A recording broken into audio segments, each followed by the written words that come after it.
Hello friends. तो अब हम लोग देख रहे हैं breathing and exchange of gases. Breathing और एक्सचेंज ऑफ गैसेज का कुछ क्वेश्चन हम लोग देख रहे हैं। जिसे ये सबसे पहले है कि ये जो process of exchange of O2 from the atmosphere, oxygen जो लेते हैं एटमोसफेयर से और CO2 को बाहर निकालते हैं, इस प्रोसेस को हम लोग ब्रीदिंग बोलते हैं। और रिस्पायरेशन जो होता है उसमें होता है कि हम लोग जो ऑक्सीजन लिए हैं उसका यूज करके ग्लूकोज मोलिक्यूल को तोड़ के एनर्जी जो बनता है, इस प्रोसेस को हम लोग रिस्पायरेशन करते हैं। और ब्रीदिंग में होता है कि ये ऑक्सीजन को हम लोग ये एटमॉस्फेयर से लिए और CO2 को बाहर निकालें। ये प्रोसेस हमारा ब्रीदिंग कहलाता है।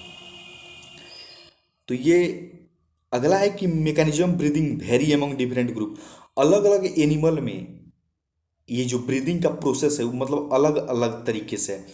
तो ये किस पर डिपेंड करता है? उसका हैबिटाट पर डिपेंड करता है और लेवल ऑफ ऑर्गेनाइजेशन, उसका ऑर्गेनाइजेशन क्या है, इस पर ये डिपेंड करता है।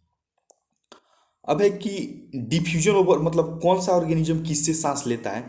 जैसे diffusion over their entire body surface, पूरे बॉडी सरफेस से ये कौन लेता है? तो सिलेंट्रेटा और फ्लैटवर्म ये अपने बॉडी सरफेस से लेता है, सिलेंट्रेटा और फ्लैटवर्म। और गिल्स से कौन लेता है? तो गिल से एक्वेटिक ऑर्थ्रोपोड्स जो एक्वेटिक में रहता है, और मोलस्का जो है वह गिल्स लेता है। और मॉइस्ट क्यूटिकल से अर्थवर्म जो है वह मॉइस्ट क्यूटिकल से लेता है। और ट्रेकियल ट्यूब ट्रेकिया से लेता है इंसेक्ट। और वेस्कुलराइज्ड बैग लाइक स्ट्रक्चर जो होता है हम लोग में, जो लंग्स होता है, तो ये रेप्टाइल बर्ड और मैमल जो होता है वो वेस्कुलराइज्ड बैग लाइक स्ट्रक्चर से सांस लेता है। कॉमन पैसेज फॉर फूड और एयर का कॉमन पैसेज क्या है? तो ये हमारा फेरिंग्स जो है वो कॉमन पैसेज फॉर फूड और एयर है। और glottis is the opening of, glottis किसका ओपनिंग है? तो यह लैरिंग्स का ओपनिंग है। ग्लोटिस जो है वह लैरिंग्स का ओपनिंग है। और ये जो ये लैरिंग्स पर एक मतलब ये ढक्कन जैसा पाया जाता है, ये साउंड प्रोडक्शन इसको बोलते हैं, लैरिंग्स को। तो इस पर ये जो बना होता है कार्टिलेज का बना होता है। अब है कि ओरिजिन ऑफ राइट और left primary bronchi, origin of left और राइट प्राइमरी ब्रोंकी किस लेवल पर होता है? मतलब थोरेक्स के पांचवें लेवल पर इसका ओरिजिन होता है, एक राइट और एक लेफ्ट। अब है कि ये प्लूरल फ्लूइड का सिग्निफिकेंस क्या है? तो प्लूरल फ्लूइड का सिग्निफिकेंस है प्रोवाइड फ्रिक्शन, फ्रिक्शन से मतलब बचाता है, फ्रिक्शन नहीं होने देता है बिटवीन प्लूरल मेम्ब्रेन के बीच में, फ्रिक्शन को कम करता है।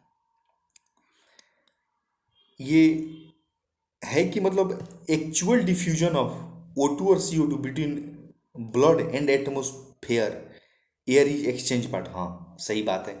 एक्सचेंज पार्ट जो है वह O2 और CO2 का ब्लड और एटमोस्फेयर जो एक्सचेंजिंग है उसी को हम लोग एक्चुअल डिफ्यूजन बोलते हैं। अब देख रहे हैं ब्रीदिंग में दो स्टेज होता है, एक होता है इंस्पायरेशन और एक होता है एक्सपायरेशन। अब अगला देख रहे हैं कि टाइडल वॉल्यूम, टाइडल वॉल्यूम क्या है? टाइडल वॉल्यूम का ये कितना होता है? तो टाइडल वॉल्यूम जो होता है 500 ml होता है। और एक्सपायरेटरी रिजर्व वॉल्यूम जो होता है वह 1100 ml। और इंस्पायरेटरी रिजर्व वॉल्यूम जो होता है वह 2500 से 3000 ml के बीच में होता है, ठीक ना। और हमारा रेसिडिवल वॉल्यूम जो होता है वह 1200 ml होता है। Volume of air involve in breathing movement, breathing को जो ब्रीदिंग वॉल्यूम को जो मापता है उस यंत्र का नाम जो है एस्पायरोमीटर है, उस मशीन का नाम एस्पायरोमीटर है। O2 डिसोसिएशन कर्व जो होता है वह सिग्मॉइड होता है, ऑक्सीजन डिसोसिएशन कर्व सिग्मॉइड होता है। और सिंपल डिफ्यूजन किस पर बेस्ड है? तो सिंपल डिफ्यूजन जो बेस्ड है प्रेशर पर, सोलुबिलिटी ऑफ गैस मतलब प्रेशर यानी कंसंट्रेशन ऑफ ग्रेडियंट का, और सोलुबिलिटी ऑफ गैस और थिकनेस ऑफ डिफ्यूजन मेम्ब्रेन। अब है कि नॉर्मल कंडीशन में 100 ml ब्लड कितना ऑक्सीजन देता है? तो 5 ml देता है। और CO2 जो है 100 ml ब्लड CO2 4 ml देता है।